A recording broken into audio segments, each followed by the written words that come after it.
Hi guys! For today's mini vlog, napadpad nga kami dito sa bagong kalsadang ginagawa dito sa aming lugar. At kasama ko din pala guys yung anak ko at yung pamangkin at kapatid ko. At nakipagpartida pa ito sa aking dalawa kong kasamang makulit.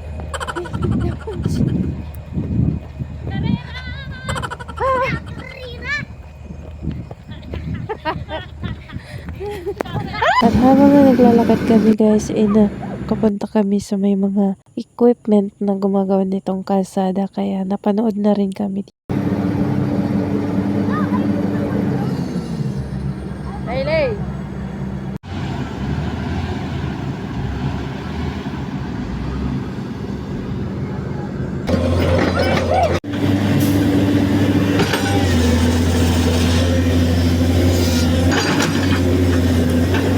At habang nanonood kami guys, ito naman ang pamangkin ko, may sariling mundo doon sa dulo. Hindi pa kasi siya makamove on sa larong pang bata.